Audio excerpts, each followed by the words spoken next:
The Pharisees and Sadducees came to Jesus and tested him by asking him to show them a sign from heaven. He replied, "When evening comes, you say it will be fair weather, for the sky is red. And in the morning today it will be stormy, for the sky is red and overcast.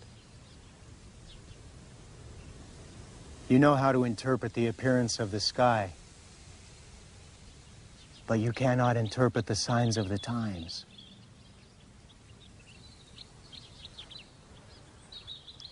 A wicked and adulterous generation looks for a miraculous sign, but none will be given it.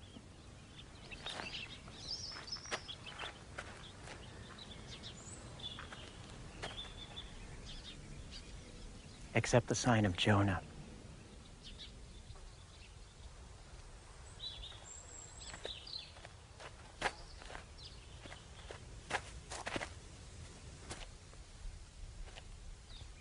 Jesus then left them and went away.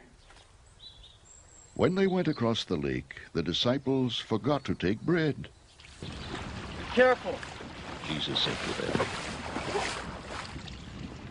"Be on your guard against the yeast of the Pharisees and Sadducees." They discussed this among themselves and said, "It is because we didn't bring any bread." Aware of their discussion, Jesus asked, "You of little faith, why are you talking among yourselves about having no bread? Do you still not understand? Don't you remember the 5 loaves for the 5,000 and how many basketfuls you gathered, or the 7 loaves for the 4,000 and how many basketfuls you gathered? How is it you don't understand that I was not talking to you about bread? But be on your guard against the yeast of the Pharisees and Sadducees." Then they understood that he was not telling them to guard against the yeast used in bread, but against the teaching of the Pharisees and Sadducees.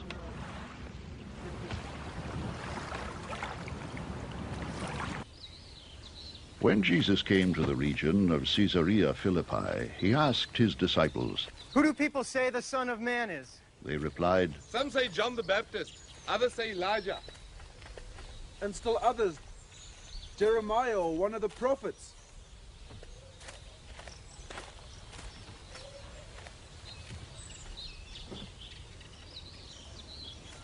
"Well, what about you?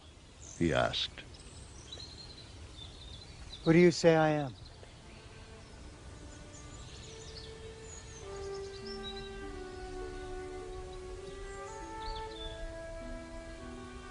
Simon Peter answered, "You're the Christ, the Son of the living God."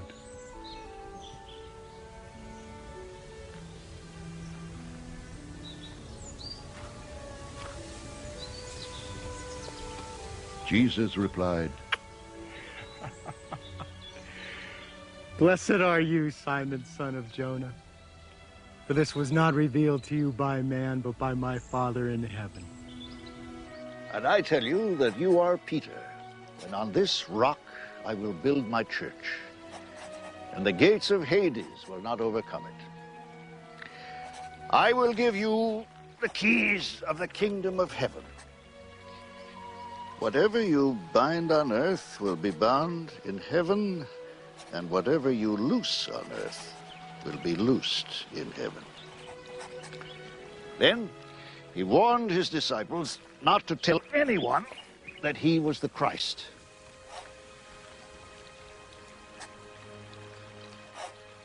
From that time on, Jesus began to explain to his disciples that he must go to Jerusalem and suffer many things at the hands of the elders, chief priests, and teachers of the law, and that he must be killed, and on the 3rd day be raised to life. Peter took him aside and began to rebuke him. "Never, Lord. He said. This shall never happen to you." Jesus turned and said to Peter, "Get behind me, Satan."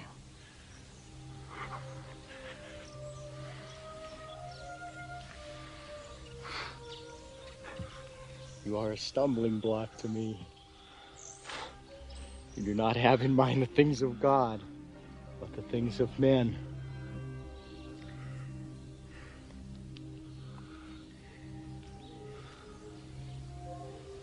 Then Jesus said to his disciples, If anyone would come after me, he must deny himself and take up his cross and follow me. For whoever wants to save his life will lose it. But whoever loses his life for me will find it. What good will it be for a man if he gains the whole world, yet forfeits his soul? Or what can a man give in exchange for his soul? For the Son of Man is going to come in his Father's glory with his angels, and then he will reward each person according to what he has done.